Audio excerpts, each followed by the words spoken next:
Buenas tardes. Bienvenidos al ciclo de actividades por videoconferencia que brinda el Colegio Público de Abogados de la Capital Federal. Hoy, como actividad organizada por el Instituto de Derecho Laboral Público, contamos con los doctores Iván Marcos, Lía Soledad Monteros, Marcela Andrea Mandolini, Manuel Cáceres y María Cecilia Cascante, que nos hablarán de formas de contratación en el sector público. Les recomendamos que mantengan los micrófonos en silencio para evitar interferir en la locución de los expositores y de surgir alguna pregunta, la realicen vía chat. Ahora sí, le damos la palabra a los doctores. Bienvenidos. Buenas tardes, colegas. Un gusto verlos, saludarlos. Hoy vamos a participar en el seminario Formas de Contratación en el Sector Público, donde esta actividad fue organizada por el Instituto de Derecho Laboral Público, con los miembros, la subdirectora, la doctora Cecilia Cascante, quien también está en la sala. Por las preguntas las pueden escribir, como les manifestaba recién en el colegio, y en el audio las preguntas las pueden escribir al final del seminario y de la actividad. Si les parece, comenzamos. Arrancamos con formas de contratación en el sector público. Entre los temas que vamos a abordar son la Ley de Contrato de Trabajo, la Ley 25.164, Ley Marco de Regulación del Empleo Público Nacional, SINEP, Sistema Nacional de Empleo Público, y Decreto 1109/2017, régimen de contrataciones, tipos de contrataciones en el Gobierno de la Ciudad de Buenos Aires, y por último las reflexiones de la doctora Cascante, subdirectora del Instituto de Derecho Laboral Público, sobre las diferentes formas de contratación. Ese es el temario.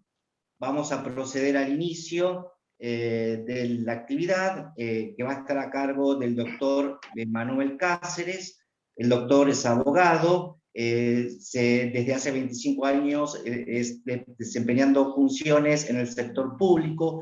Trabajó en el sector de liquidación de entidades financieras del Banco Central de la República Argentina. En el año 2000 se incorporó a la Comisión Nacional de Regulación de Transporte, ocupando cargos de coordinador de sumarios, responsables de área judicial, subgerente contenciosos y gerentes de asuntos jurídicos. Asimismo, fue asesor en la Secretaría de Planificación de Transporte y desde el año 2019 a la actualidad desarrolla tareas de prefirma en la Secretaría General del Organismo de Control. Además, ejerce la actividad sindical, encontrándose a cargo de la Secretaría de Profesionales de la Unión Personal Civil de la Nación. Doctor Manuel Cáceres, le cedo la palabra. Bueno, gracias Hernán y gracias a todos por estar presentes hoy acá en este espacio que nos facilita el Colegio Público de Abogados de la Capital Federal. Bueno, como bien decía Hernán, el tema del seminario es las formas de contratación en el sector público. Concretamente, tiene que ver con las formas de contratación de tipo laboral, de qué manera el Estado en su rol de empleador se vincula con los agentes que prestan servicios. Y nos vamos un poquito para atrás, ahí por la década del 90, con las leyes de reforma del Estado. Una de las cuestiones que se aplicó fue la suspensión de los cargos vacantes. Esto, bueno, obviamente sustentado en la búsqueda de equilibrio fiscal o la eficiencia del gasto público. Son conceptos que cada tanto vuelven a aparecer y que obviamente, bueno, son muy discutibles. Pero bueno, si bien se congelaron las vacantes, lo que nunca se congeló fueron las funciones del Estado. Es más, las funciones siguen incrementándose, con lo cual el Estado tuvo que recurrir a otro tipo de contrataciones. Entonces, tenemos casos como el régimen de pasantías, en donde se incorporaban estudiantes que muchas veces ni siquiera terminaban haciendo las tareas para las cuales se los había convocado, los convenios de asistencia técnica con las universidades, en donde también se contrataba personal tercerizando o triangulando una relación laboral, y no se respetaba incluso el tipo de tareas. Había tanto tareas administrativas como tareas de responsabilidad jerárquica, que bueno, obviamente cuando esto llegaba a sede judicial se revertía. Pero bueno, otra de las formas que empezó a utilizar un poco más asiduamente fue a través de la ley de contrato de trabajo. La ley de contrato de trabajo, en realidad, nace más que nada para cubrir la necesidad del sector privado. Pero bueno, ¿por qué entonces el Estado puede aplicar esta forma de contratación? Bueno, la misma ley de contrato de trabajo lo habilita. ¿Dónde lo habilita? En el artículo 2. El artículo 2 dice, primero, que las disposiciones de esta ley no serán aplicables, pero continúa diciendo, excepto que por acto expreso se los incluya en la misma o en el régimen de las convenciones colectivas de trabajo. ¿Sí? ¿Qué significa esto? Que en algún momento, cuando algún organismo decida que quiere regir su vinculación con los agentes bajo la ley de trabajo, lo puede hacer. Simplemente tiene que... la ley de contrato, en realidad, si uno compara con otros sistemas de contratación en el Estado, tiene muchos beneficios. Por lo pronto, le asegura al público algún tipo de relación laboral, la posibilidad, eventualmente, no debería ocurrir en el Estado, pero bueno, pero pasa, y la posibilidad también de usar y gozar de un montón de derechos. Si nos vamos al concepto de trabajo, ¿sí? El artículo 21 de la ley establece que habrá contrato de trabajo, perdón,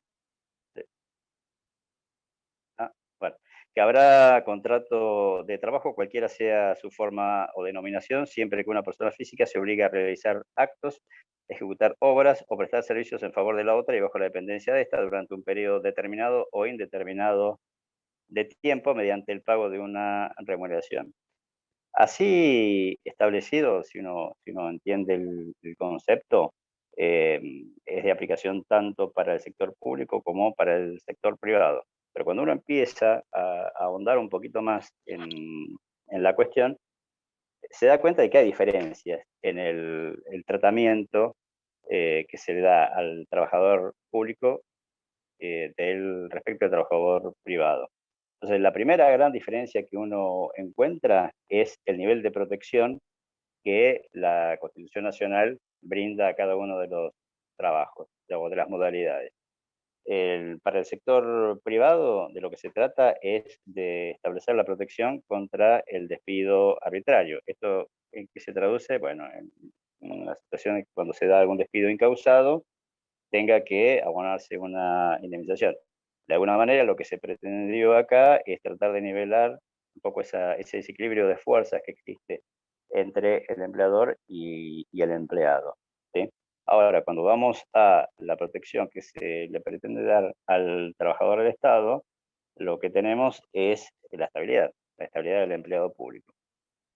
Si bien el artículo 14 bis es una norma de protección de derechos de los trabajadores, lo cierto es que en el caso del empleo público no se trata solamente de un beneficio en la persona del trabajador, que obviamente lo es, pero en realidad lo que se pretende también es tratar de tener una buena gestión eh, de las cosas del Estado. Es decir, es una especie de seguro contra posibles desvíos del poder administrador. Esto cualquiera que esté en la función pública sabe que muchas veces ocurren estos desvíos, no solamente respecto de actos graves de corrupción o de otra forma de violencia, como ahora y de un tiempo a esta parte se visibiliza mucho más respecto de violencia laboral y demás. A ver, esto no significa que esté bien que alguien cometa un ilícito, pero la posibilidad de establecer una determinada estabilidad en el empleo público hace que el trabajador no esté sometido a distintos tipos de presiones solamente para conservar el empleo. Avanzando con el tema de las diferencias, tenemos otra que está dada por la Ley de Ética Pública. La Ley de Ética Pública, la 25188, le impone al trabajador público, a diferencia de lo que ocurre con el trabajador privado, una serie de obligaciones, que no son solamente de tipo ético, o sea, son obligaciones cuyo incumplimiento provoca consecuencias jurídicas y en algunos casos graves.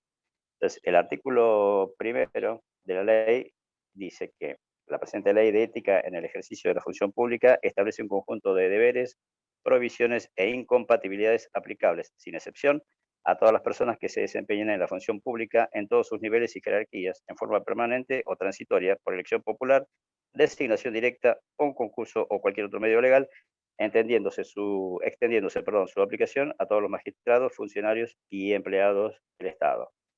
Y continúa diciendo que se entiende por función pública toda actividad temporal o permanente, remunerada u honoraria, realizada por una persona en nombre del Estado o al servicio del Estado o de sus entidades en cualquiera de sus niveles jerárquicos. Bueno, acá esta definición, las definiciones que establece la ley de ética, nos hacen diferir un poco del concepto que veíamos antes de trabajo. Acá se especifica mucho más esta representación estatal que ejerce de alguna manera el empleado o el funcionario público. Pero además la norma, la ley, establece una serie de comportamientos, como decíamos anteriormente, que tienen que ver, por ejemplo, con cumplir y hacer cumplir estrictamente la Constitución Nacional, las leyes, los reglamentos, defender el sistema republicano y democrático de gobierno. Esta obligación que se impone, obviamente, no está para el trabajador privado. También velar en todos sus actos por los intereses del Estado, privilegiando el interés público sobre el particular.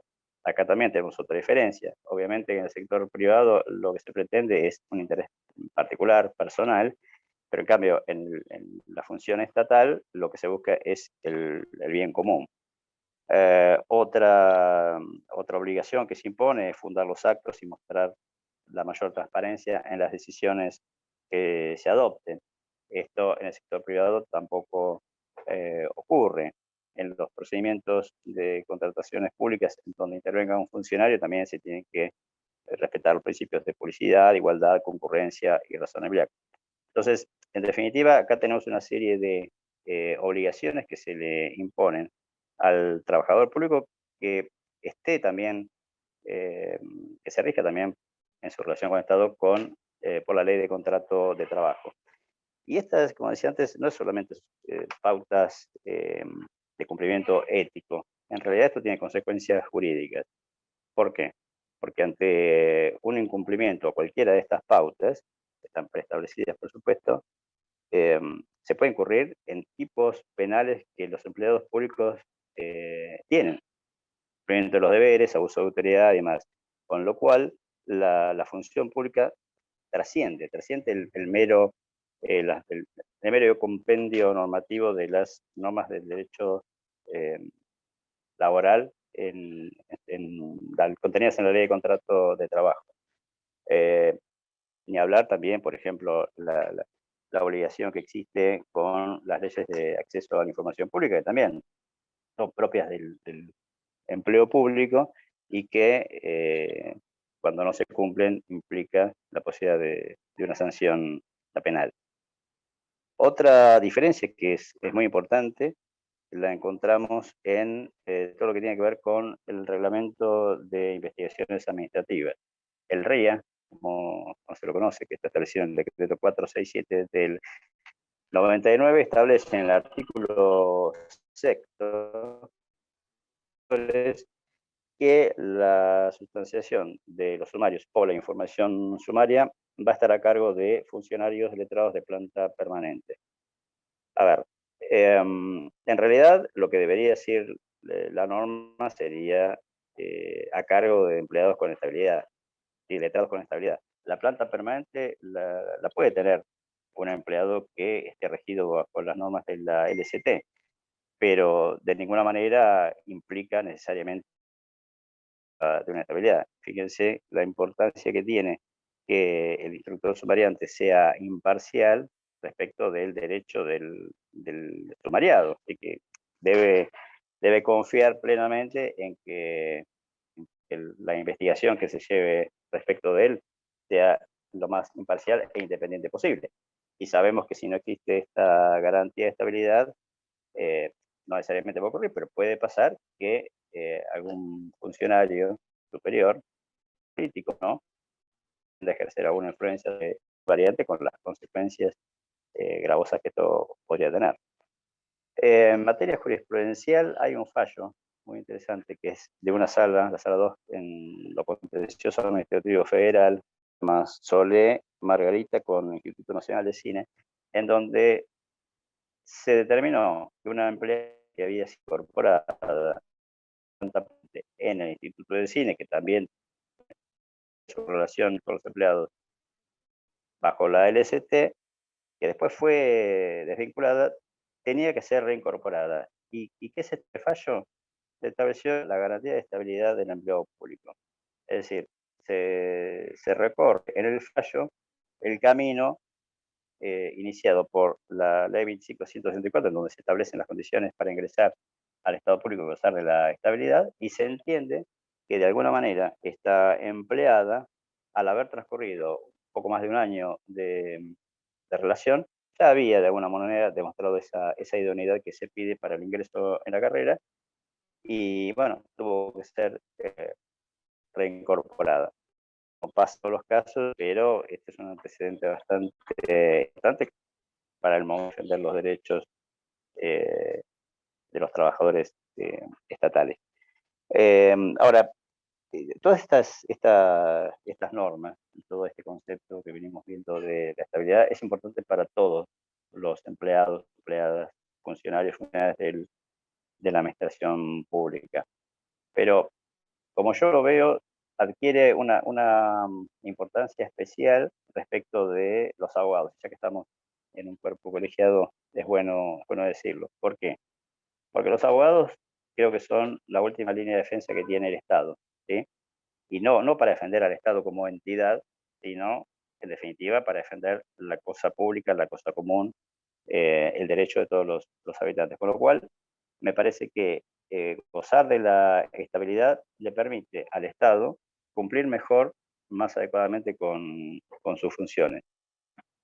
Por lo tanto, me parece que es bueno que ya sea el lugar en que ocupemos, en la función pública o defendiendo empleados del Estado, y más allá de cualquier posición ideológica que cualquiera pudiera tener respecto del tema, me parece que por lo menos hay que conocer esta situación, hay que tratar de seguir analizando el tema desde todos los aspectos posibles. Obviamente no se agota esto con el análisis jurídico, sino que también hay cuestiones políticas, económicas, sociales involucradas. Pero bueno, esto es como esos PowerPoint que mientras uno avanza, van saliendo flechitas y se abren otros temas.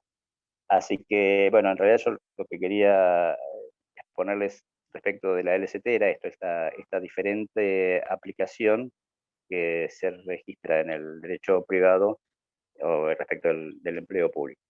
Y bueno, por ahora nada más. Muchas gracias.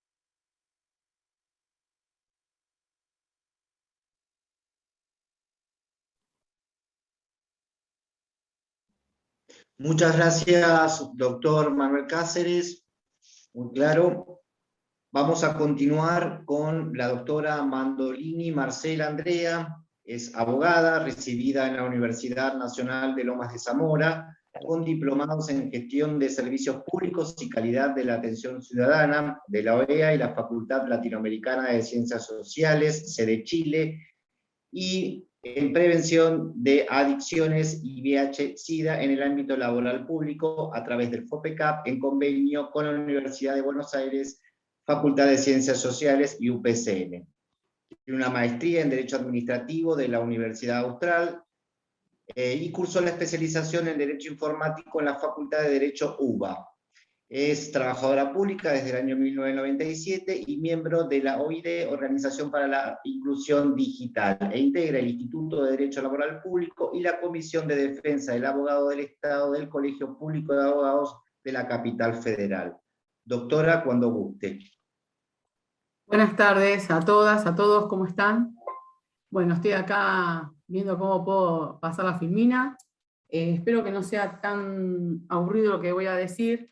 Por lo pronto estoy muy contenta que me hayan convocado para dar esta charla en el colegio público. Para mí es un orgullo realmente. Y bueno, y estar ante ustedes, ¿no? Así que muchas gracias por estar y por escucharnos. Mi tema va a ser la ley 25.164 en forma muy sintética, porque en 10-15 minutos no se puede hacer un desarrollo muy amplio, pero es la ley marco de empleo público. Es la ley que fue sancionada en el año 99 a partir de la negociación colectiva. Esta ley es la que regula la relación laboral entre el trabajador público y el Estado empleador. Esta ley nació luego de unos meses después de haber sido dictado el decreto 66/99, que fue el primer convenio colectivo de trabajo de la Administración Pública Nacional. O sea, en vez de salir primero la ley, salió primero el convenio colectivo, después salió unos meses después la ley, y nos tenemos que enfocar en el marco socio-normativo de esa época, año 1999, cómo estábamos nosotros en el Estado. En el Estado estábamos con una relación de empleo muy limitada, donde era el auge de las contrataciones. En mi época, cuando ingresé, era responsable no inscripto, y era contratos de locación de obra de servicio a mansalva con facturación, ¿sí? No digo que no existan hoy, pero en ese momento era el auge, ¿sí? Esta ley nació luego de la sanción de la ley 24.185, que establece la negociación colectiva en la Administración Pública Nacional y sus empleados. Muy importante esta ley, porque reconoce la primera pauta de relación de empleo que reconoce el Estado Nacional. Antes de ello, podíamos ser considerados, y parte de la doctrina, si alguno es administrativista, nos consideraban y nos consideran como un contrato administrativo. Nosotros, a través de este instituto, hemos hecho carne, propiciar que esa noción doctrinaria no es así, sino que nosotros también somos beneficiarios de los principios del derecho laboral, que son los principios protectorios de supremacía de la realidad, de irrenunciabilidad, de la progresividad. O sea que nosotros también estamos en ese ámbito de derecho laboral público, donde los principios protectorios nos aplican. El artículo 6 de la Ley de Convenio de la Negociación Colectiva en el ámbito público habla que la negociación colectiva podrá realizarse dentro de un ámbito general o sectorial a través de una comisión negociadora integrada por representantes del Estado empleador y de los empleados públicos. Y digo que esta ley también nace en este marco, porque esta ley también hubo consenso. Entonces fue muy importante su promulgación, pues fue uno de los primeros pasos para reconocer la relación laboral existente en el Estado empleador. Nuestra ley tiene como base, como fuentes internacionales, estas dos, más allá de las fuentes nacionales que no las quise detallar, porque ya hubiese sido muy larga la exposición, pero nosotros tenemos que tener en cuenta estos dos convenios de la OIT, el 151 y el 154, que habla sobre las relaciones de empleo en la administración pública, que fue ratificado en Argentina en 1987, y después el número 154, que habla que la negociación colectiva se fomenta en todos los campos de la actividad económica, incluye la administración pública, y es del año 93. ¿Sí?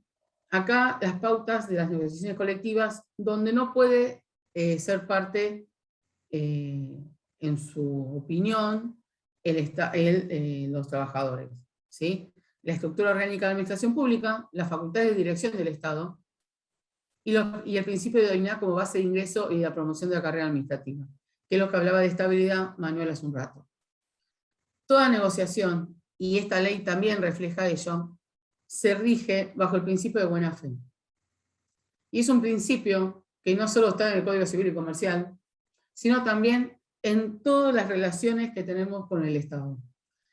Y sobre todo se destaca como norma prioritaria en el decreto 214, que es el Convenio General de la Administración Pública que nos rige.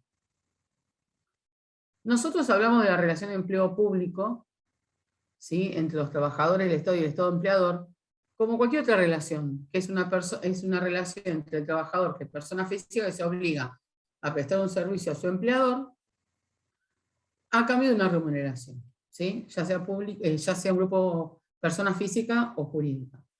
Y esta relación de empleo público, como dije antes, había muchas normativas anteriores. La última es la 22.140, que fue derogada por esta ley marco. Entonces, y a través de esta ley marco nacen dos convenios colectivos. El sectorial, que es el CINEP 2098/2008, que es el sectorial generalizado para casi toda la administración, salvo algunos sectoriales particulares como ANSES, AFIP, PAMI. Y a su vez tenemos el convenio colectivo 214 del 2006, que comprende la relación por parte que está especificada en la ley 25.164 y también la ley de contrato de trabajo. O sea, toda la administración pública que se rija por ambas leyes, la ley de contrato de trabajo y la 25.164, tiene un común denominador que es el convenio colectivo 214. La ley marco tiene su decreto reglamentario, que es el 1421/02, que especifica pautas determinadas, por ejemplo, sanciones, medidas a tomar, condiciones de ingreso, sistema de selección. Y vamos a destacar esto, como decía Manuel con la ley de contrato de trabajo, nosotros acá es aún más relevante la palabra estabilidad. Primero porque la tenemos en el artículo 14 bis, este concepto, que es la estabilidad del empleado público. ¿Por qué nace ello? Para que en las sucesivas gestiones de gobierno no sean despedidos empleados que han ingresado con las gestiones anteriores. Entonces lo que se buscó es la relevancia de la carrera administrativa, el respeto por ella y esa estabilidad para que no sea el Estado como si fuera manejado por la gestión de turno, ¿no?, en el tema de los empleados, para seguir una hegemonía en su dictamen y su desarrollo. La naturaleza de la relación de empleo público. La ley marco, en su artículo 7, habla de tres modalidades en general, ¿sí? Habla del régimen de estabilidad, del régimen de contrataciones y del personal de gabinete de las autoridades superiores, que serían los asesores. A nosotros lo que le damos más relevancia es el régimen de estabilidad y el régimen de contrataciones, que es la que nos toca a casi todos los que estamos trabajando en la administración pública.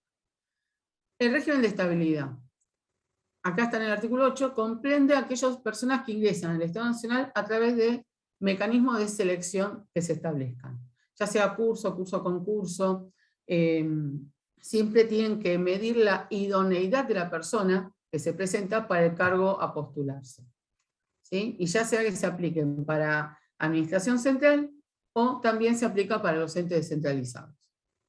El artículo 9, para el personal de contrataciones, por tiempo determinado. Ustedes verán que en muchos casos hay organismos que lo llama personal artículo 9, personal decreto 1421, son aquellas personas que ingresan al Estado no a través de un sistema de selección, sí bajo un contrato donde tiene un tiempo de duración y es renovado.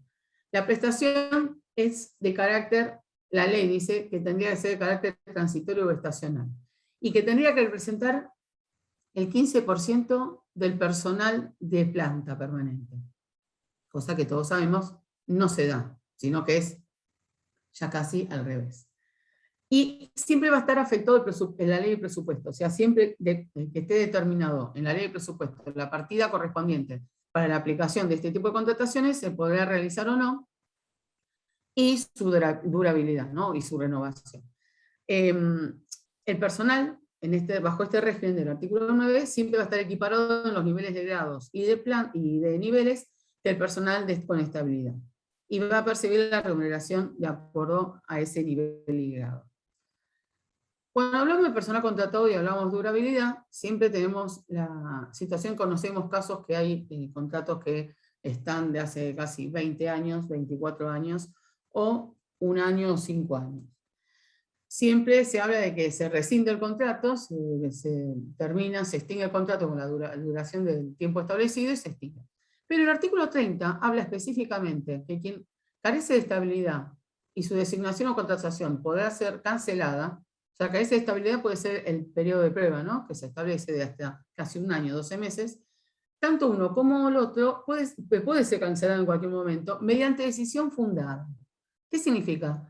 Que el acto por el cual te notifican o definen la rescisión del contrato o la cancelación o el desistir del periodo de prueba y desistir de la persona que pudo haber entrado por sistema de selección y está bajo ese periodo y no tiene una designación definitiva, siempre tiene que estar debidamente fundado, motivado. No puede rescindirse en un telegrama, se rescinde, no se puede, acá no se aplica la ley de contrato de trabajo, no se aplica la indemnización del 245, sino que tiene que estar bien fundado y tiene que estar debidamente y fehacientemente notificado. Los derechos de los trabajadores públicos. El artículo 16 habla de los derechos que gozamos todos, ¿sí? Los que yo marqué con rojo son aquellos que gozan el personal de planta contratada, ¿sí? Que no son todos. Verán que los que están en negro, por ejemplo, la estabilidad, son para el personal de planta permanente que han entrado por sistema de selección. Sistema de selección que, por suerte, hoy hay una apertura a ello. Saben que hay una resolución del año 2020, la número 48, donde se hizo un relevamiento de los cargos vacantes en cada organismo y el personal contratado, y ver cuál era el grado de nexo o de conectividad entre el cargo vacante y cuál de las personas contratadas tenía esas características para ese cargo, vinculándolas, no a nombre y apellido, pero sí viendo qué característica había en los contratos que estaban contratados y las vacantes a determinarse. Y ese sistema de estabilidad, que es a través de los procesos de selección, se están aplicando este año. Ustedes también en algunos organismos se dio la apertura de los cargos de agrupamiento general, ¿sí? No profesional, sí general, y en algunos organismos están haciendo los perfiles para ello. O sea, es un avance muy importante para el fin de regularizar la situación del personal del artículo 9. La retribución justa de sus servicios, tanto que corresponde para el personal de planta contratada como personal de planta permanente. La igualdad de oportunidades en la carrera de capacitación permanente está distinguida solamente para el personal de planta permanente. Eso no significa que el principio de igualdad no se aplica a los contratados, porque está en la Constitución Nacional, es una norma operativa, y aparte tenemos sistemas paritarios y comisiones paritarias que más tarde voy a desarrollar un poquitito para que vean que se aplica a todos los trabajadores. No tenemos distingo en ello. Hoy, si la ley dice eso, a través de los convenios colectivos, el convenio colectivo y las negociaciones colectivas que se han realizado año a año, este punto, este inciso C tan restringido en la ley, fue interpretado de otras maneras, y así se permite. La libre afiliación sindical y negociación colectiva es para tanto personal de planta con estabilidad como personal contratado. Licencias, justificaciones y franquicias también la aplica. La interposición de recursos, los recursos administrativos ante situaciones de mal liquidación de haberes o ante interposiciones, ante situaciones de designaciones, también se pueden aplicar. Jubilación, retiro, renuncia, higiene y seguridad en el trabajo, también le aplica para todos.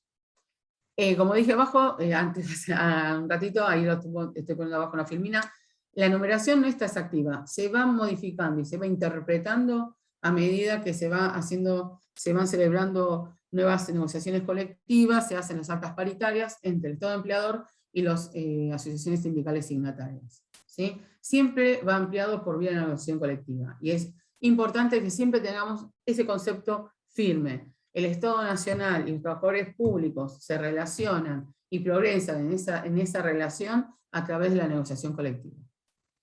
Los derechos. Bueno, entonces yo les expliqué recién que estaba pintado en rojo. Los sistemas de selección, ya hablé un poco, puede ser curso, concurso, contraste de antecedentes, hay entrevistas. A mí cuando ingresé a la carrera administrativa en el año 99, me hicieron por bolillero. Tenía que elegir una unidad, una bolilla, una unidad, tenía que hacerlo en forma oral ante 8 personas que me examinaron. 8. No 1, ni 2, ni fue por escrito, nada. O sea que los sistemas de selecciones, de acuerdo, cada organismo lo elige, lo determina y siempre es aplicable y cada vez tiene que ser de excelencia para poder justificar y poder observar la idoneidad de la persona que se presenta a ese cargo, para postularse a ese cargo, a ver si tiene desarrollado los conocimientos básicos para ahí implementarlos. Los deberes. Es para todos por igual.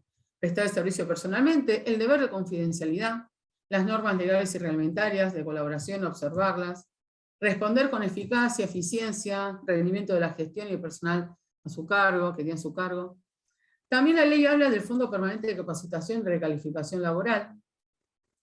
Es para programas de capacitación ante situaciones de recalificación de puestos de trabajo. ¿Qué significa? Hace unos años salió a través de gestión pública la calificación de trabajo y pedirles, se postulaban cargos en otros organismos y si había personas que querían postularse a estos cargos, que no era un concurso, sino radicarse en los lugares que hubiese disponibles en el Estado para el mejor ejercicio. O también se ha hecho registro de la dotación óptima, a ver la cantidad de personal que había en cada organismo, ver si está adecuado a su funcionalidad.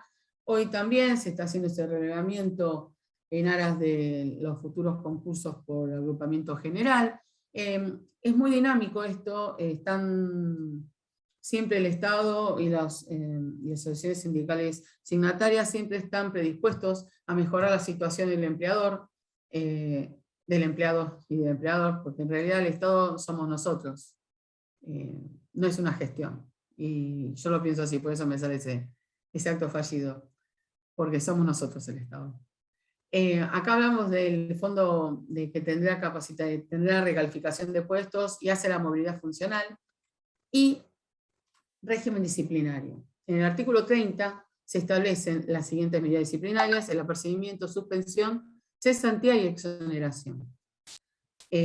La suspensión se puede hacer efectiva aún sin apertura de sumario, información sumaria, cuando son casos de incumplimientos de horario, justificación de ausencias, bueno, que es para una clase aparte, una jornada aparte, porque tiene muchas observaciones que realizarse, y a veces hay organismos que no notifican en forma fehaciente e inmediata la situación de incumplimiento por parte de la llegada tarde en un horario, qué sé yo, y bueno, entonces a veces se hacen como notificaciones ómnibus que quieren notificar todos juntos, y eso no sería válido, pero es para otra charla.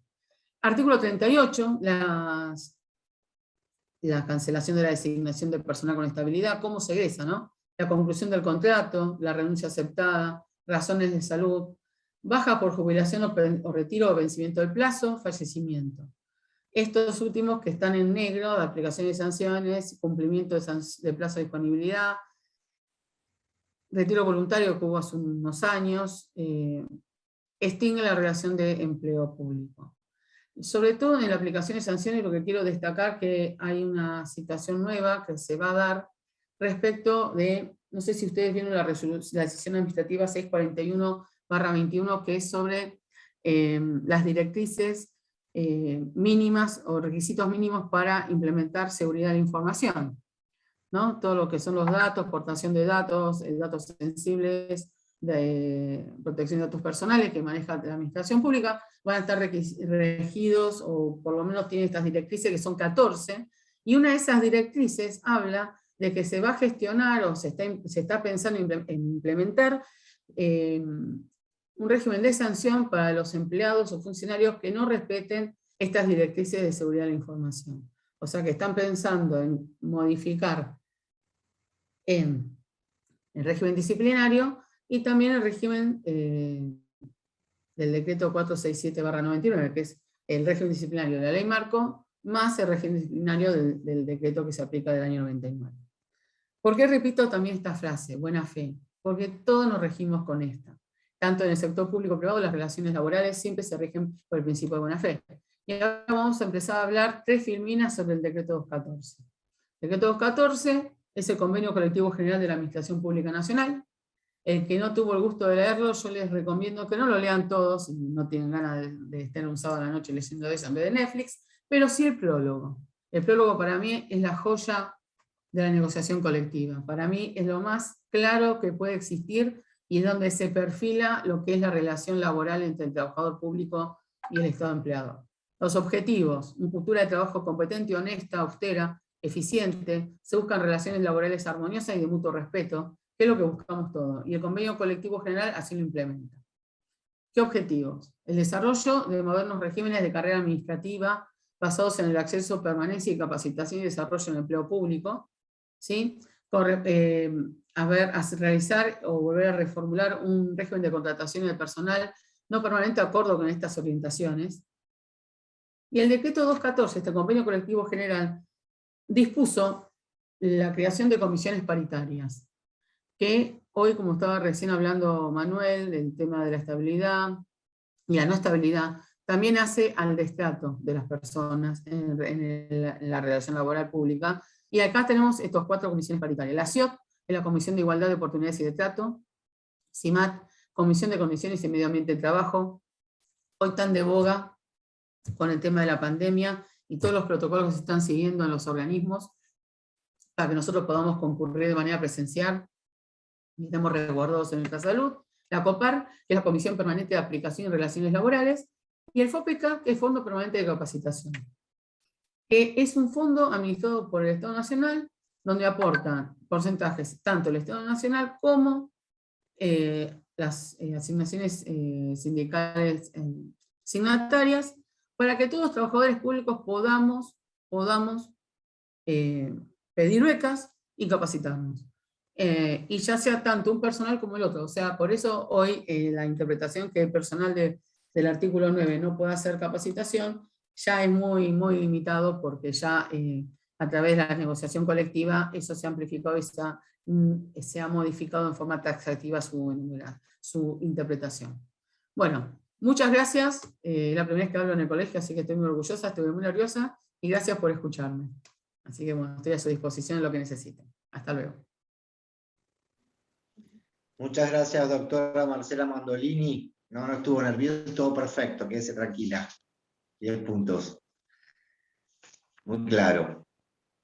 Bueno, continuamos. Sí, totalmente, muy clara, doctora. Vamos a continuar con el doctor Iván Marcos, abogado de la Universidad de Buenos Aires, en la orientación Derecho del Trabajo y de la Seguridad Social, con una diplomatura en Comunicación Sindical y Organizaciones Sociales UNTREF. Su experiencia laboral actual es en el ADMAT y es secretario de profesionales de UPCN. Doctor Iván Marcos, le cedo la palabra. Bueno, Buenas tardes. ¿Se me escucha? ¿Se me escucha? Perfecto. Bárbaro, gracias. Bueno, buenos días, buenas tardes a todos los colegas presentes en este seminario. Quería agradecerle en primer lugar al Colegio de Abogados y al Instituto de Derecho Laboral Público que me hayan permitido estar acá, es un placer. También estoy con un poco de nervios porque nunca hablé en el Colegio de Abogados, me toca hablar en otros ámbitos y a veces uno pierde la formalidad, pero bueno. En este caso a mí me toca hablar de un contrato muy particular, que es el de la alocación de servicio. En primer momento, mi colega habló de otro tipo de modalidades que hay en el Estado, así como son las becas, las horas cátedra. Es uno de esos contratos llamados por algunos trabajadores contrato de explotación de servicios y no contrato de locación de servicios. Uno cuando empieza a ver cuál fue la progresión de este tipo de contratos, tiene que remitirse al año 95. La primera norma que sale con respecto a este tipo de contratación se produce en un contexto político bastante particular de flexibilización laboral, donde la flexibilización no solo estaba en el Estado, sino que sucedió en el ámbito privado, el Estado transfiriendo muchos organismos a nivel municipal, y con una reducción muy grande en el presupuesto nacional. La alocación de servicios es el contrato mediante el cual una persona, un prestador de servicios, actúa independientemente.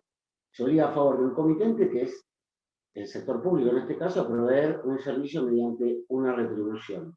Y acá está una de las características importantes: la independencia, en contraposición al trabajo en relación de dependencia. Otra de las características importantes de este tipo de contratos es la especificidad. En aquel momento, una de las justificaciones que encontró el decreto para darle vida a esta modalidad fue la necesidad de contratar personas específicas habida la carente calidad que había en los trabajadores del Estado, o en la supuesta especificidad que había. Las razones que deben entenderse para que esto suceda no solo son normativas, solamente son de todo tipo, políticas. Este tipo de contratos empezó a hacerse cada vez más extenso en el Estado y se instauró una forma de contratación que es mediante un modelo. En ese modelo de contrato había que especificar el objeto del contrato, el tiempo del contrato, la razón del contrato, y se había estratificado en varios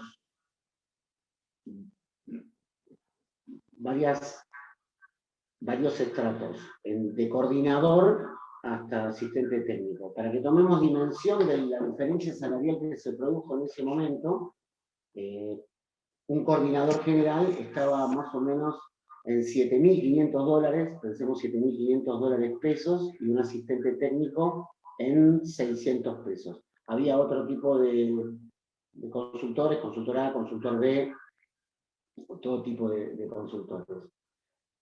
Este tipo de modalidad de contratación siguió hasta el año 2001, donde se hizo a la luz el decreto 1184. Este decreto 1184 lo que vino a hacer, habida cuenta de que se produjo una expansión muy grande de este tipo de contratos, hacer una reducción fundamentalmente de la retribución que tenía el prestador de servicios. La reducción en aquel momento aproximadamente del 15%, y salió una norma específica en la cual aquel trabajador que no aceptaba ese tipo de reducción, automáticamente se le rescindía ese contrato.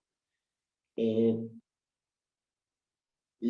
objeto principal de la medida esta fue producir una reducción de este tipo de contratos. Había cuenta que se había extendido muchísimos, pero la verdadera reducción de ¿se escucha bien?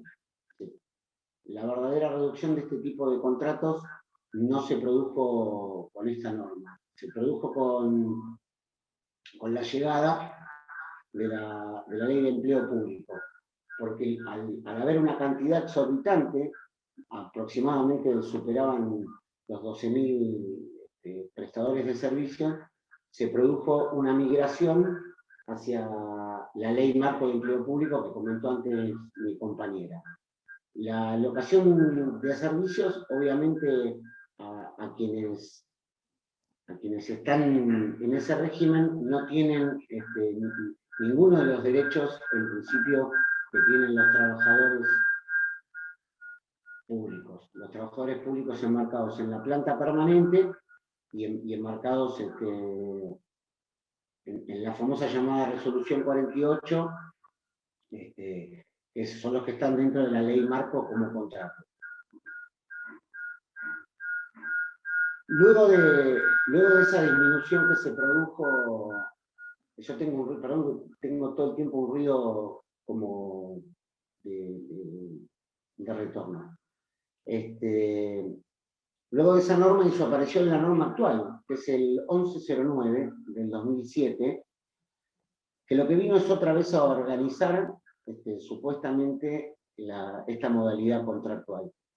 Esta modalidad contractual, lo que sucedió fue que era para personas que tenían título universitario y con el decreto 2345 solo se permitió a profesionales con la antigüedad mínima de 7 años y con alguna especificidad, hasta se les solicitaba, se sugería que tengan maestrías, el poder estar en esta modalidad, con lo que se dejó de realizar tareas administrativas estos trabajadores. La gran modificación que tuvo el 1109 fue que volvió otra vez a incorporar a los trabajadores con secundario o con terciario, incorporó el plazo de 12 meses para el cumplimiento del contrato. Otra vez en los modelos de contrato había que fijar el objeto, la razón por cual debería hacerse este contrato. Y otra cosa que sucedió es que se le dio la posibilidad al funcionario de abonar esa retribución dentro de un rango. O sea, entre un rango de consultor tenía un máximo y un mínimo. Y esta remuneración está medida en unidades retributivas, que es una unidad que se va modificando, no atrás de las paritarias, no van conectadas con el aumento salarial paritario, sino que se van dando análogamente, pero no necesariamente tienen que tener el mismo aumento. A partir de la creación del Ministerio de Modernización, lo que sí se modificó, y a partir del sistema de gestión documental GDE, es la incorporación de todos estos contratos a una base de datos. Esta base de datos es una base de datos que se llama BIEP, que es la base integrada de personal, en la cual figuran todos los trabajadores del Estado. En el caso de los trabajadores de planta permanente o de la ley marco, están en una sola página, la pueden visitar, están la Secretaría de Gestión Pública, en la página de Empleo Público, Argentina Gobar, y la gran diferencia que hay con la alocación de servicios, que la alocación de servicios no está en general todo colgada, sino que uno tiene que ir a cada organismo para ver qué cantidad de trabajadores hay en cada organismo. La variedad de cantidad de trabajadores difiere sustantivamente. Hay organismos que tienen gran cantidad de trabajadores bajo esta modalidad y hay organismos que no lo tienen. A lo largo de la vida de esta modalidad contractual empezó a acrecentarse. En aquel momento hubo una reducción fuerte del empleo público, hubo una obligación de jubilar una cantidad importante de trabajadores públicos y se vio en crecimiento esta modalidad. A partir del cambio de gestión salió una u otra normativa para hacer un análisis acerca de estas modalidades contractuales que fueron revisadas y quedaron las que realmente estaban, o se supone que estaban cumpliendo con la naturaleza del contrato. La gran problemática que existe en este tipo de modalidad es el incumplimiento de la naturaleza del contrato, es la utilización política de estos contratos y obviamente no respetar los principios que tiene esta forma de contratación. A lo largo de varios fallos, en cuanto se ha demostrado que la naturaleza jurídica que tiene este tipo de contratos no se corresponde con los hechos y con la realidad, han hecho lugar y sí se ha logrado una indemnización y en algunos casos hasta la reincorporación de los trabajadores. La importancia de la solución en el caso de un conflicto, en el caso con este tipo de modalidades, debería llevarse obviamente a los juzgados laborales, quienes son los que respetan todos los derechos constitucionales, el derecho de primacía y todos los derechos que se consagran en el derecho del trabajo, así como las normas procesales del derecho del trabajo. Y para cerrar la idea, la problemática de este tipo de contratos debe ser modificada de una manera, y es por una política no de gobierno y una política de Estado.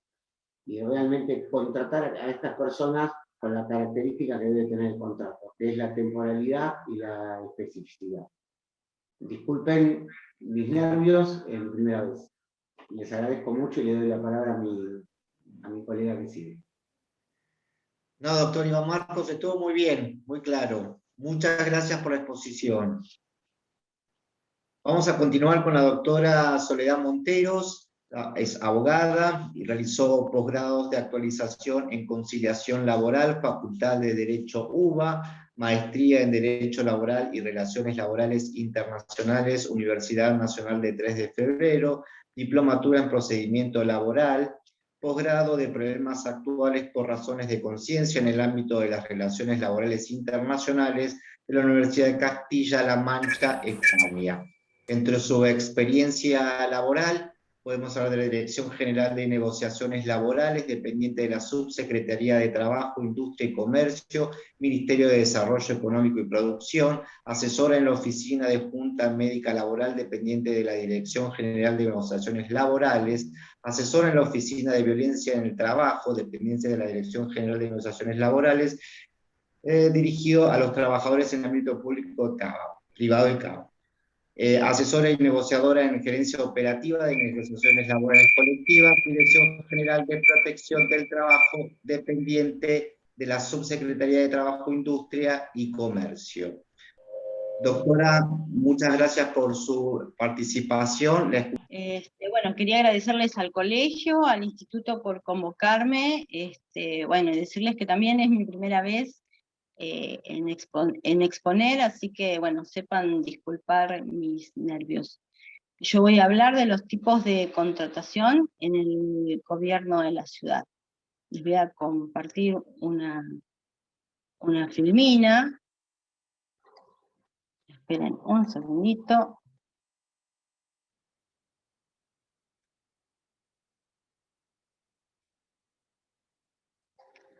Aguarden un segundo que les comparto la pantalla.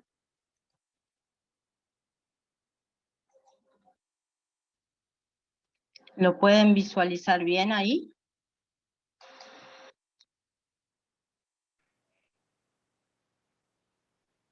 Sí, perfecto. Si no...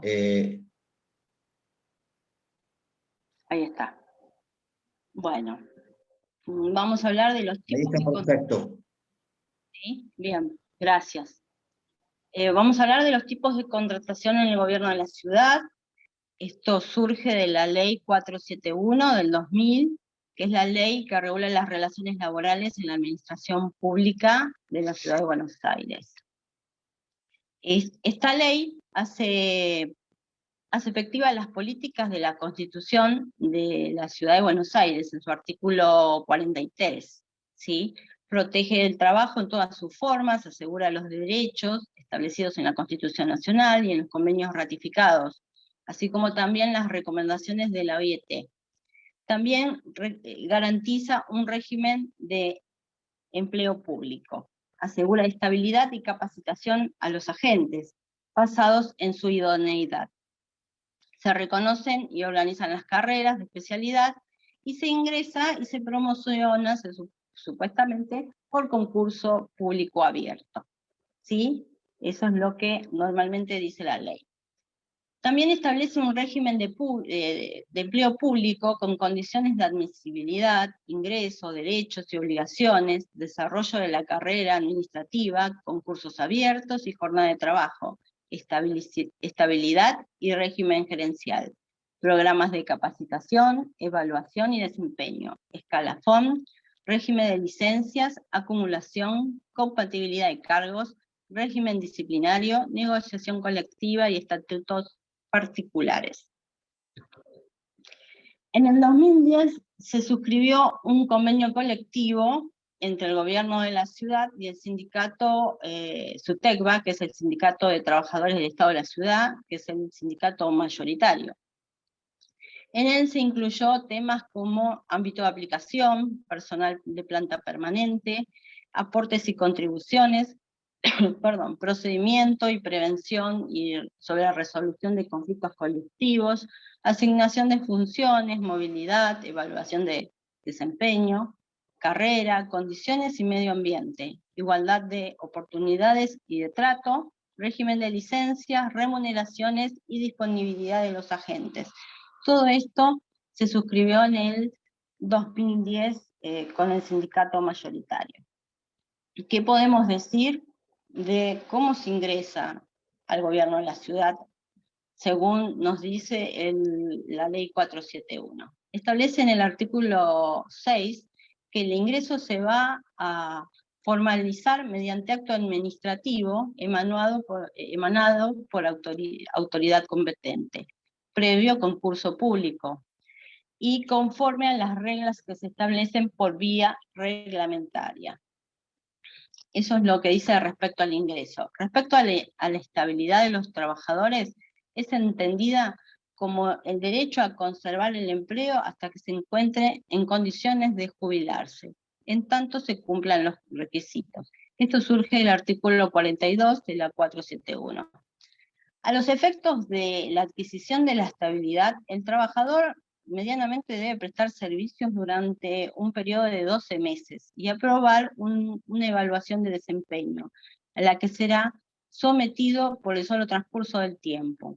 En el supuesto caso que no ocurra esto, que no sea evaluado, la prestación del servicio del trabajador seguirá rigiendo como una modalidad transitoria en cada uno de los casos. Esto surge del artículo 43 de la 471. ¿Qué podemos decir de los trabajadores transitorios? Perdón. El régimen de contrataciones de trabajadores por tiempo determinado comprende exclusivamente prestaciones de servicios de carácter transitorio o eventual, no incluidos en funciones propias de la carrera, y que no pueden ser cubiertos por personal de planta permanente. En ningún caso, dicha transitoriedad podrá exceder los 4 años. Es decir, que estos trabajadores transitorios deberían, en principio, cumplir funciones que no sean propias del personal de planta. El régimen de prestación por servicios de los trabajadores de gabinete de las autoridades superiores debe ser reglamentado por el Poder Ejecutivo y solo comprende funciones de asesoramiento o de asistencia administrativa. Los trabajadores cesan en sus funciones en forma simultánea con la autoridad cuyo gabinete integran, y su designación puede ser cancelada en cualquier momento. Normalmente este tipo de asesores comienzan y terminan, digamos, el contrato en la gestión, cuando digamos que las gestiones en el gobierno de la ciudad son cada 4 años. Estos asesores comienzan con una gestión y terminan. Muy rara vez son renovados estos contratos. Normalmente, conjuntamente con la gestión, se van a otro, digamos, a otro lugar, depende de dónde hayan sido remitido cada uno de los integrantes del gabinete. El convenio 10 estipula en su artículo 20 que en los términos del artículo 39 de la 471, hoy consolidado, que es el artículo 45, el gobierno de la ciudad podrá realizar contrataciones de trabajadores por tiempo determinado, comprendiendo exclusivamente prestaciones de servicios de carácter transitorio o eventual, no incluidas en las propias del régimen de carrera, lo que implica que no gozarán de estabilidad, como los de planta permanente, y sus labores serán complementarias. O sea, está ratificando lo que dice la 471. Obviamente el gobierno de la ciudad deberá practicar todos los aportes y contribuciones de ley respecto a estos trabajadores, hecho que fue reconocido unánimemente por la jurisprudencia local. En estos casos, el gobierno deberá determinar los montos de las asignaciones, o sea, las remuneraciones, que en principio no deberían superar a los agentes de planta permanente. Este personal carece de estabilidad y su designación o contratación podrá ser cancelada en cualquier momento, mediante decisión fundada o por el vencimiento del plazo mismo del contrato. La renovación del contrato solo se producirá en caso que se produzca notificación fehaciente por parte del gobierno, cosa que normalmente no sucede. No, lo que a diario sucede es que son, digamos, automáticamente renovados este tipo de contratos. Quedan exceptuados de las condiciones establecidas en este artículo los contratos denominados de locación de servicio y de obra, ¿sí? Bueno, con respecto a estos contratos de locación de servicio y asistencia técnica y capacitación, así se los denomina. Estos surgen del artículo 1251 del Código Civil, ¿sí? Donde está definido que es un contrato de obra y de servicios. Perdón, el prestador de servicios se obliga a favor de otra, llamado comitente, a realizar una obra material o intelectual mediante una retribución. Esto es lo que normalmente surge de este tipo de contratos, específicamente en el de asistencia técnica. Es más, lo menciona al artículo. Tenemos acá un cuadro comparativo de ambos contratos, entonces podemos hablar de las características. Respecto a las partes, en el contrato de locación de servicios, únicamente va a existir el gobierno de la ciudad o la administración y el locador, que en este caso llámese trabajador, ¿no? Digo trabajador porque normalmente son el quien presta el servicio, no es que hace un trabajo que no corresponde al de planta permanente. Normalmente terminan, digamos, haciendo tareas igual que la gente que se desempeña en planta permanente. Por eso le digo trabajador, pero en realidad lo que figura en el contrato lo mencionan como locador. Vamos a seguir el cuadro. Bueno, el gobierno de la ciudad y el locador. En el caso de asistencia técnica, existe el comitente, que puede ser una universidad, y el prestador. Y el gobierno de la ciudad o administración, que es donde va a prestar el servicio, ¿sí? Se firma un contrato, digamos, entre el comitente y la ciudad, y ahí es donde surge la figura del prestador. El objeto y vigencia. Prestan servicio en ambos casos durante un año, ¿sí? En la administración. Y también, bueno, el de asistencia técnica, según el convenio de asistencia y capacitación. Normalmente ambos son de un año. La diferencia entre uno y otro es que en el cuerpo del contrato de locación de servicios describe precisamente cada una de las tareas que va a realizar el locador, y en el otro existe un anexo aparte donde es descripta la tarea. Deberes e incumplimiento. El locador debe cumplir el servicio a su cargo igualmente que el prestador. En el caso del locador, en caso de incumplimiento, el locador se hará cargo de los perjuicios de dicha omisión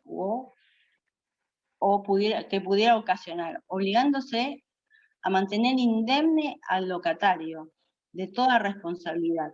El locatario en este caso sería el gobierno de la ciudad.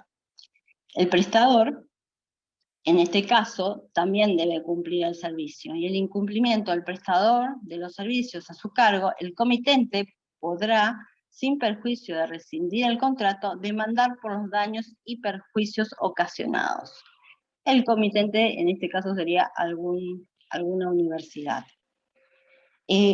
Ambos contratos son intuito persona, quiere decir que no pueden cederse ni transferirse a ninguna persona, ¿sí? Deben realizar el servicio o la prestación quien haya suscrito el contrato. Exención de responsabilidad. El comitente no asume responsabilidad alguna en el caso de asistencia técnica. El prestador desvincula al comitente de toda responsabilidad por reclamos que pudiera ocasionar. En el contrato de locación de servicios no se estipula específicamente una exención de responsabilidad. Costos y seguros y servicios para coberturas de riesgos. En el caso de asistencia técnica, el comitente no afronta costos, seguros de vida, accidentes, cualquier otro tipo de prestador. No cubre absolutamente nada. En el caso de la locación, el locador asume la obligación tributaria que corresponda por la prestación, es decir, el pago del monotributo, obra social, aportes y contribuciones, todo ese tipo de cosas, en ambos casos en realidad.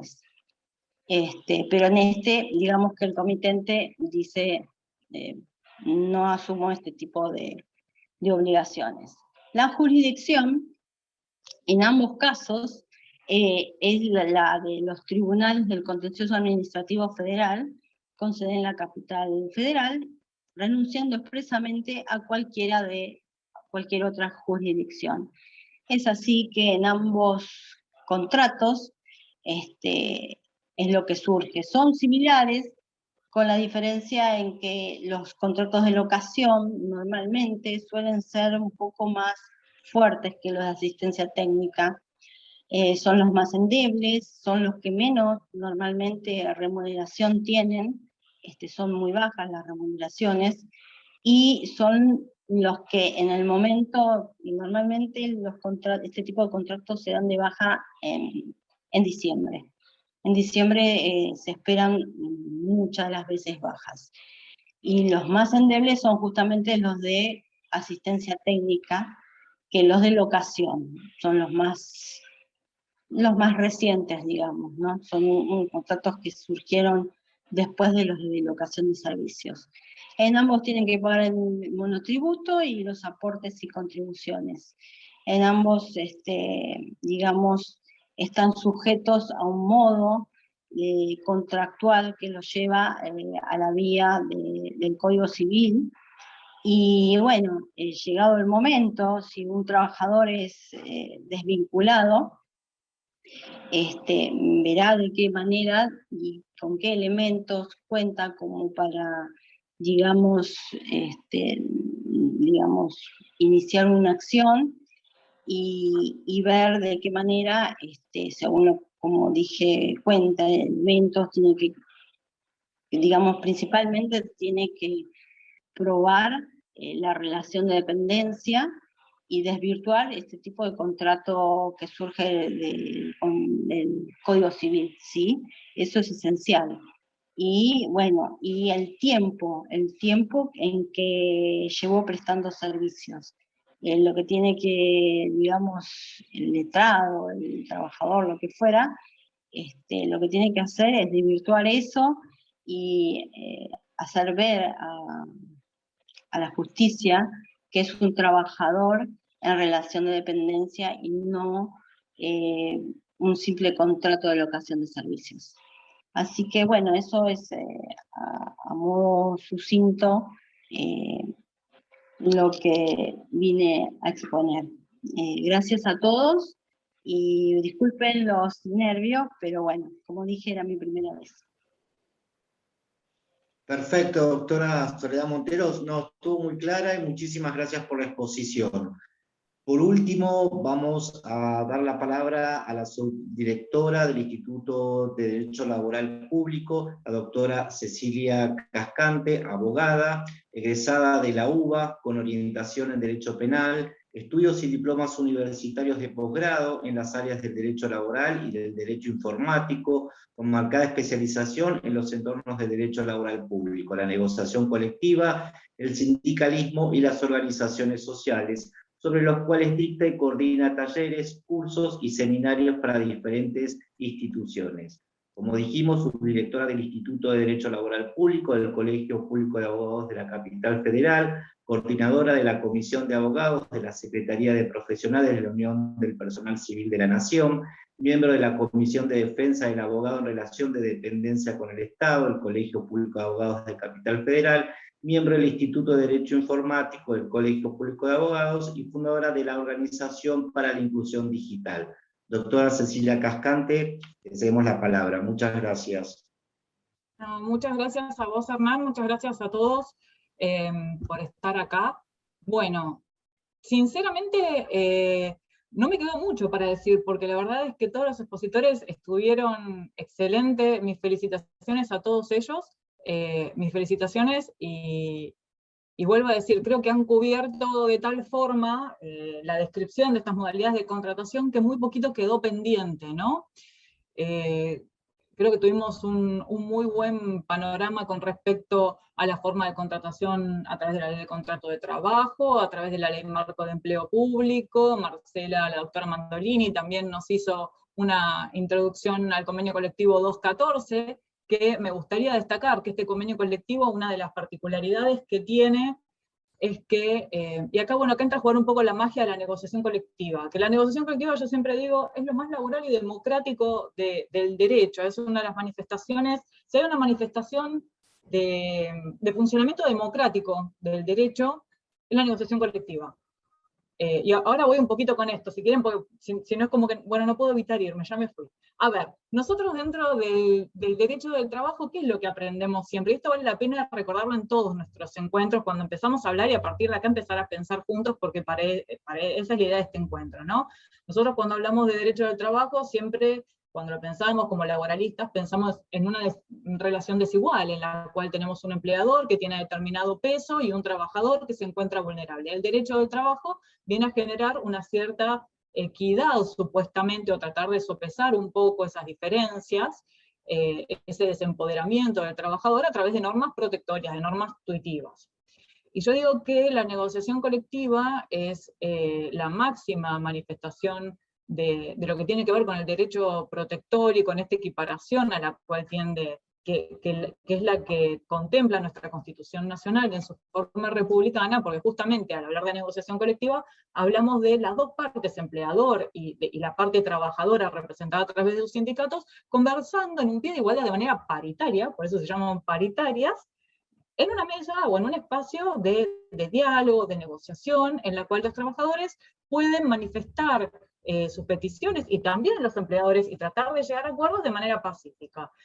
Y me parece, y sobre todo por el contexto en el cual nos encontramos, porque yo pensaba mucho, los escuchaba a los chicos, pensaba la situación, perdón, a los doctores, a mí me sale porque los conozco del instituto, tratarlos con cariño, pero estamos ahora en un ámbito académico y formal, escuchaba a mis colegas, y pensaba, bueno, ¿no? ¿En qué situación nos encontramos actualmente como país? Y pensaba en todas estas cuestiones, y decía, es muy importante, sobre todo hoy, en este momento, revalorizar el diálogo social, como bien nos interpela permanentemente la Organización Internacional del Trabajo. La Organización Internacional del Trabajo, y de hecho tenemos una de sus últimas manifestaciones, podemos llamarlo así, el convenio 190, deja bien en claro que la única manera que hay para salir por arriba de toda situación de conflicto, de intereses, o de toda situación que puede implicar una inequidad o que atente contra la paz social, es el diálogo social. Y la negociación colectiva es eso. Volviendo entonces, ¿por qué me fui para acá con el tema del convenio colectivo 214? Porque la doctora Mandolini comentaba, a la par que hablaba sobre la ley marco de regulación de empleo público, hablaba sobre este convenio homologado en el año 2006, que fue el segundo convenio que salió para la regulación de las relaciones laborales en el sector público. El primero fue el 66 del 99, y el 214 lo vino a resolver. Y el 214 lo que tiene como particularidad, que supera al 66 del 99, es que engloba, ampara dentro de su paraguas, no solamente a los trabajadores contemplados dentro de la Ley Marco de Regulación de Empleo Público, que son los que conocemos como Ley de Empleo Público, sino que también contempla a los trabajadores comprendidos por la Ley de Contrato de Trabajo. Me parece que es muy importante hacer unos minutitos sobre esto, aunque no es el eje de la reflexión que podemos compartir desde el instituto, pero sí me parece muy importante que cuando salgamos de acá pensando en qué fue lo que nos llevamos, porque lo primero que tenemos en torno al derecho laboral público es una gran pedagogía antijurídica, porque hay mucha indiferencia, hay mucho, voy a usar una palabra poco leguleya, hay mucho ninguneo con respecto a nuestro derecho, que en lo personal y en lo académico no creo que sea una mera casualidad. Nuestras normas de derecho laboral, que vienen a generar estas protecciones tuitivas de las que hablaba hace un ratito, existen y como decíamos recién, son muchas, o sea, normas hay. Lo que falta, ¿qué es lo que falta? Porque normas hay, normas tenemos. Entonces, bueno, como les comentaba recién, la Ley Marco de Empleo Público, decía Marcela, nos tutela esta estabilidad, nos tutela nuestras relaciones. Sin embargo, Manuel explicó que hay ciertos trabajadores, hay ciertos sectores laborales que pudieron, por ley, optar por permanecer y formarse dentro de la Ley de Contrato de Trabajo. Y estos dos sectores se vieron separados, y en gran forma el sector regulado, los sectores regulados por la Ley de Contrato de Trabajo, y en esto quiero destacar que da la casualidad de que mayoritariamente son organismos de control. Y lo quiero destacar porque la estabilidad del trabajador público tiene que ver con la independencia de la administración pública, con lo cual a mí no me resulta indiferente que casualmente sean los organismos de control los que están regidos por la Ley de Contrato de Trabajo. Los organismos regidos por Ley de Contrato de Trabajo no se encontraban regulados y tutelados por un montón de derechos que sí tenían tutelados los trabajadores englobados dentro de la Ley Marco de Regulación de Empleo Público. El convenio colectivo 214, de alguna manera, al incorporar a los trabajadores de la Ley de Contrato de Trabajo bajo su paraguas, llamémoslo así, genera una cierta, no digo compensación, porque no llega a compensar, pero sí equipara de alguna manera y da otro tipo me sale de nuevo decir protección, pero de otro tipo de amparo nuevamente y de comprensión dentro de lo que hace el derecho laboral público a los trabajadores regidos por la Ley de Contrato de Trabajo. También noto, por lo que explicaba recién Soledad, que el convenio colectivo de Ciudad también ha mejorado y superó, o sea, complementó y superó de manera vasta a la ley que regía su relación. Ahora bien, habiendo dicho esto, habiendo hecho esta salvedad, que me parece que es importante que recordemos la importancia que tiene nuestro convenio colectivo, porque las leyes son muy importantes, pero yo creo que, sobre todo en el caso de Nación, el convenio colectivo general, no quiero ser indiferente frente a los convenios sectoriales, pero permítanme tener esta pequeña discrecionalidad, o esta pequeña preferencia, si se quiere. Yo quiero que nos llevemos todos de acá bien comprendida la importancia que tiene dentro de la Administración Pública Nacional el Convenio Colectivo General 214 del año 2006, que en principio, y más allá de todo lo que amplía en derechos para los trabajadores de la Ley Marco de Regulación de Empleo Público, también tuvo a bien amparar a los trabajadores de la Ley de Contrato de Trabajo y permitir, como bien explicaba Manuel, que se comprenda que lo que hace a la tutela del derecho laboral público también sea en gran forma extendida a los trabajadores que se rigen por la ley privada. Ahora bien, hay un elefante en la sala, creo, que no estamos mencionando. O sea, estamos hablando de las normas, pero yo creo que hay un gran elefante en la sala, y no lo quiero dejar de mencionar, y es que frente a un mismo empleador, la verdad, y a un mismo objeto de trabajo, por lo que estuvimos escuchando recién, nos podemos encontrar diferentes formas de contratación. Nosotros podemos tener un universo de trabajadores que evidentemente, frente al mismo empleador y aún al mismo objeto de trabajo, en la misma empresa, digámosle, se encuentran ubicados dentro de diferentes normativas. Y no lo estoy solamente diciendo porque existen diferentes jurisdicciones, porque tiene mucha lógica, o puede tener mucha lógica, que la Ciudad Autónoma de Buenos Aires tenga una normativa que sea diferente a la normativa de Nación, o aún así los municipios. Sin embargo, a lo que yo me estoy refiriendo es a que todos nosotros sabemos, recién escuchábamos al doctor Marcos, a Iván, lo escuchábamos a Marcela, nos escuchábamos entre todos. Por ejemplo, la doctora Mandolini hablaba sobre la existencia de trabajadores contratados bajo la figura del artículo 9, ¿no?, de la Ley Marco de Regulación de Empleo Público. Y estos trabajadores contratados bajo esta modalidad, que como ella bien explicaba, debía ser una excepción al artículo 8. El artículo 8, recordemos, es el que nos habla sobre el principio de estabilidad, es decir, que de alguna manera empieza a regular la estabilidad dentro de la administración pública. El artículo 9 marca como una suerte de excepción, planteando en qué condiciones y bajo cuáles condiciones se podría admitir la contratación por tiempo determinado dentro de la administración pública nacional. Y acá hagamos un paréntesis, destaquemos que a diferencia de lo que sucede con la Ley de Contrato de Trabajo, que prevé una reconversión de una vez cumplidos los 5 años, más allá de si no se cumpliera el objeto, y que también prevé el tema de inscripción en los libros, bajo apercibimiento de que el contrato sea entendido como por tiempo indeterminado, esto en la Administración Pública Nacional no sucede. De hecho, hace un par de años en este instituto sostuvimos una actividad sobre garantías constitucionales en el derecho laboral público, en la cual participó la doctora Beatriz Fontana, que fue una persona muy importante a la hora de redactar la ley de marco, y ella misma nos confesó en el escenario del Salón de Corrientes, como elemento que al momento de hacer la ley de marco no hayamos contemplado la figura del fraude laboral. Y el tema es que, como decíamos recién, volviendo al elefante en la sala, lo que nosotros no podemos negar es que tenemos casi una proporción inversa, o sea, tenemos la proporción de trabajadores que deberían estar contratados por artículo 8, contratados por artículo 9, es decir, por tiempo determinado. Como no tengo los números exactos, pero tengo una idea, y le pido si no a la doctora Soledad que me corrija si estoy equivocada, pero tengo entendido que dentro de lo que es Ciudad de Buenos Aires también es mucho mayor el número de monotributistas y aún de plantas transitorias que el número de trabajadores contratados por planta permanente. Y si en esto, en lo que tiene que ver con Ciudad estoy equivocada, les pido que por favor me corrijan, porque no tengo el dato preciso de eso. Sí lo puedo decir de Nación. Y esto lo que genera es que sin una causal objetiva, ni una causal amparada en ley, nosotros tengamos discrecionalmente diferentes formas de contratación conviviendo. Y no solamente dos, y no solamente porque, por ejemplo, en Nación se puede dar que tengamos tanto trabajadores de un organismo que se rige por la ley marco de empleo público, que están contratados por tiempo determinado, como rige el artículo 8, con algunos poquitos del... por tiempo determinado, como es el artículo 9, con algunos poquitos del artículo 8, y capaz que algún monotributista. Pero también es cierto que en Nación hay organismos en los cuales, como puedo poner el ejemplo del Ente Nacional de Comunicaciones, conviven, y en esto tiene un poco que ver también lo que les hablaba recién, ¿no? Un poco se extiende el halo del 214, conviven en algunos organismos, como el Ente Nacional de Comunicaciones, trabajadores contratados por la Ley de Contrato de Trabajo con trabajadores contratados con el régimen de la Ley Marco de Regulación de Empleo Público.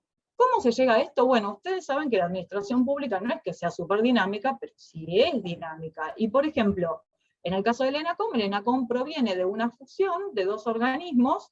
Uno era lo que se conoció como AFCA, que ya es un organismo que fue disuelto, con la AFTIC, que la AFTIC venía, a su vez, había absorbido a la Comisión Nacional de Comunicaciones y la Secretaría de Comunicaciones anteriormente, que se regía por la Ley de Contrato de Trabajo. Entonces, por ejemplo, en ese organismo vos hoy podés encontrar que en un mismo piso, dos personas sentadas, compartiendo isla, entre las cuales, y que hacen la misma tarea, y que tal vez una tiene Ley de Contrato de Trabajo, y la otra tiene Ley Marco de Regulación de Empleo Público. Y no es el único organismo en el cual sucede.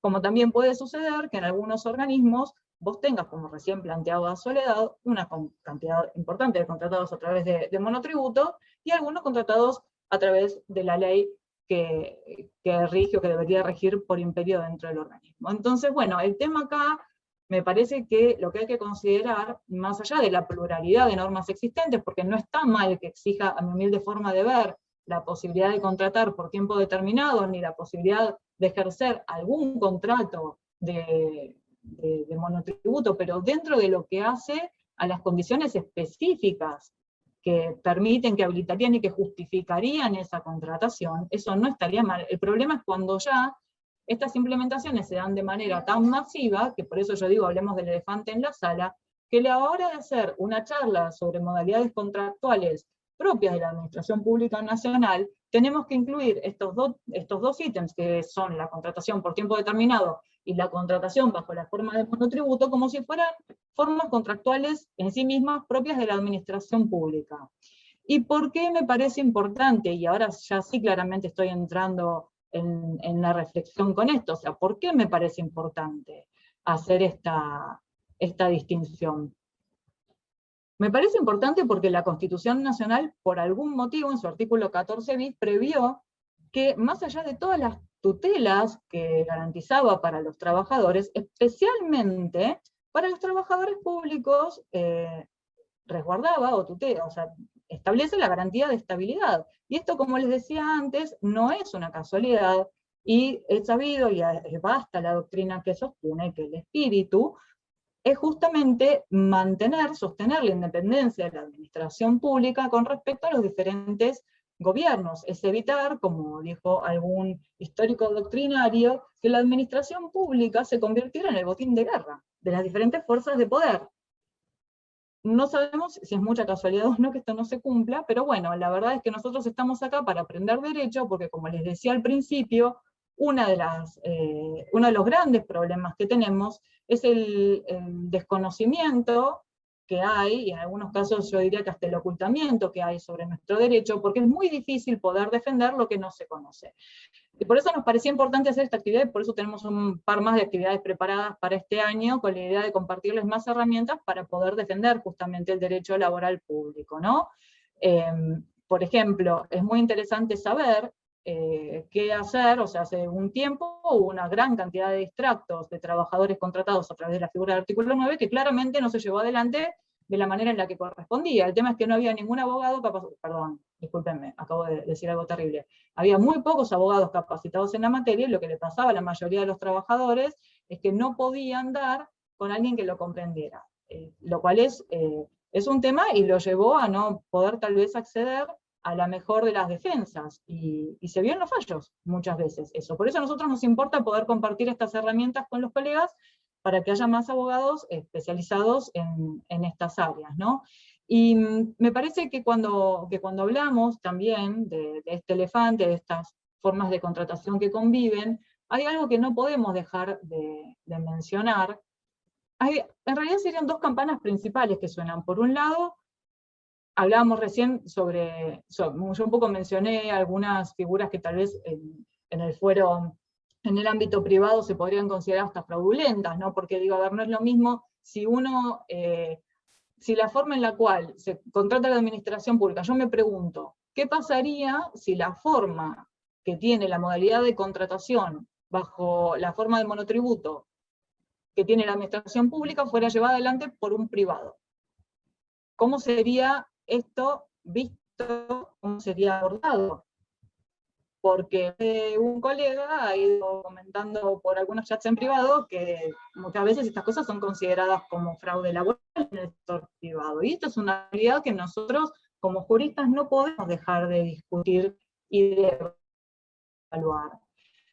Y con respecto a las dos campanas, que les decía recién, la primera, y que también hicieron mención los colegas que me precedieron, es la de la igualdad. O sea, nuestra Constitución Nacional, además del artículo 14 bis, también prevé en su artículo 16 el derecho y la garantía de igualdad de trato, que en realidad son los dos artículos, yo creo que principales que rigen en torno al derecho laboral público. Y el tema de la igualdad, y cuando me refiero a la igualdad, me refiero a la igualdad de pagas, porque nosotros sabemos que, por ejemplo, un trabajador contratado a través, si bien la doctora Magorini decía los derechos son los mismos, nosotros sabemos que un trabajador contratado, un profesional contratado con la figura del artículo 9, no tiene la misma retribución salarial exacta que la que tiene un trabajador profesional contratado a través de la figura del artículo 8.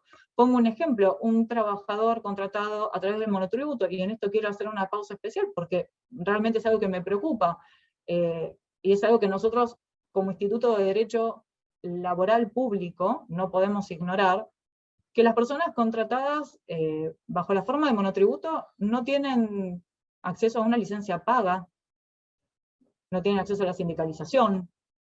Digo, como por poner algunas de las cositas que menciona el artículo 14 de la Constitución. Es como que el artículo 14 de la Constitución, si pensamos en lo que les decía recién, cómo sería evaluada, ¿no?, esta masividad, y hasta estas normas que te prevén la posibilidad de contratar de esta forma para el Estado, que no existe de igual manera para el privado, digo, o sea, pensémoslo de esa manera, o sea, son trabajadores que trabajan al lado de un compañero que hace las mismas tareas, pero con la diferencia de que ellos no tienen acceso a vacaciones pagas, no tienen acceso a la sindicalización y demás. Bueno, a mí me están indicando que hay que ir cerrando la sala, con lo cual voy a cerrar muy rápido con esto. El segundo de los puntos, la segunda de las campanas, es la que tiene que ver con el tema de la supremacía constitucional del artículo 31 de la Constitución Nacional, porque digo, si tenemos el 14 bis y tenemos el 16, ¿por qué aplicamos otras normas no que van contrario a estos artículos? Pero sobre todo, como les decía recién, tener en cuenta que hay un tema que no quiero dejar de mencionar, perdón Hernán, yo te prometo que ya cierro rápido. La violación de la igualdad ante la ley lleva a la violencia laboral, y esto lo quiero mencionar, porque ayer estuve en un plenario acompañada por muchísimos profesionales del derecho, y esto quedó manifiesto en boca de todos. La desigualdad ante la ley lleva a la violencia laboral, porque las personas son, desde su inestabilidad y desde su necesidad como trabajadores, son fácilmente vulneradas, coaccionadas, destratadas, o sea, más allá de la inequidad en sí, digo, la violencia que se genera a partir de esto es grande. La otra forma de violencia tiene que ver con la violencia hacia toda la ciudadanía, porque la desigualdad y la vulnerabilidad de los derechos de los trabajadores públicos facilitan la cooptación del Estado y la ausencia de jerarquización del Estado.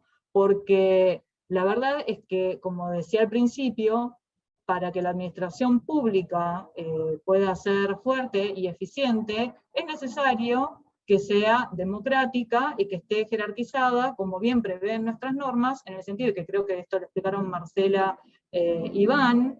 La verdad es que nuestro sistema jurídico prevé que las personas ingresen a la administración pública a partir de procesos de selección que garantizan que el factor que determine quién entra y quién no sea justamente la selección por mejores antecedentes, por mejor idoneidad, y no ninguna otra y no la personal, y eso sumado a la estabilidad y a la idoneidad también como requisito para promover en la carrera. Lamento tener que apurarme porque me gustaría apuntalar un poco más esto de la estabilidad, igualmente lo hizo muy bien Marcela, es lo que permite tener una administración pública que esté jerarquizada, porque está dotada del personal más idóneo, y de un personal que se mueve de manera independiente y pudiendo hacer uso de su ética profesional, de la cual hablaban también los otros expositores, lo cual permite una mejor administración pública, una administración pública más sana, y como consecuencia de esto también lo que se permite son servicios públicos de calidad, porque al fin y al cabo lo que está detrás de todo esto es cuál es la calidad de los servicios públicos que van a recibir los ciudadanos y las ciudadanas argentinas.